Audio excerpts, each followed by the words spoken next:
everyone, Uncle J here. August 25th, 2020, which is July the 7th in lunar calendar, is traditional Chinese Valentine's Day. This festival can be traced back in 2600 years ago in Han Dynasty. This story is about a guy called Niulang, which means cowherd, and Zhinu, which means weaver girl. Niulang was an orphan and he grew up with his brother and his job was herding cows.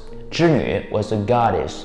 She's the daughter of Jade Emperor. If you watch Uncle J's story of Journey to the West, you would know Jade Emperor is the highest level of god in Taoism deity system. And Zhinu's specialty was craft work, needlework, and she makes beautiful clouds, colorful rainbows. So whenever ancient Chinese people see colorful rainbows and clouds, they would worship her. One day, Zhinu was bored and she came down earth and met Niulang. After a while, they get to know each other. Whenever Zhinu had time, she would always come to meet Niulang. Finally, they fell in love with each other and decided to get married.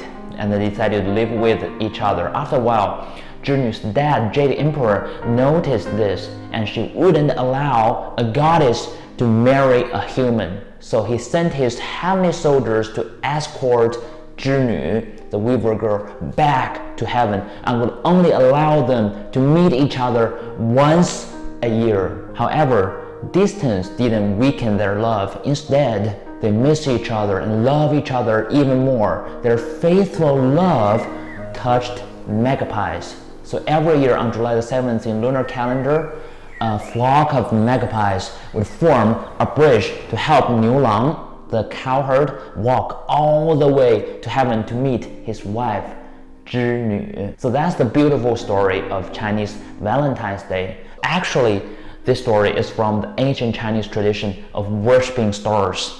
So ancient Chinese people already found the corresponding stars for Niulang and Zhinu. They call them Niulang Xing, the star of cowherd, and Zhinu Xing, the star of weaver girl. In English, these two stars were called Vega and Altair. And this Chinese Valentine's Day is called Qixi Qixi festival in Chinese. And China's neighbor country, Korea, Japan, and Vietnam all have their own version of Qixi festival. For example, in Sendai, Japan, where Uncle J used to live, they have this festival called Tanabata Festival, Tanabata Matsuri, when girls would go out to have fun, celebrate, and pray for themselves to have good needlework, craft work skills. Some girls would also pray for love. At last, Uncle J would like to share the poem of the story of Niulang and Zhinu. 迢迢牵牛星，皎皎河汉女。纤纤擢素手，札札弄机杼。终日不成章，泣涕零如雨。河汉清且浅，相去复几许。盈盈一水间，脉脉不得语。So that's the whole story of 七夕节. I hope you enjoyed this video. If you want to know more about Chinese culture and tradition on their fairy tale stories, please follow this channel. Happy Valentine's Day!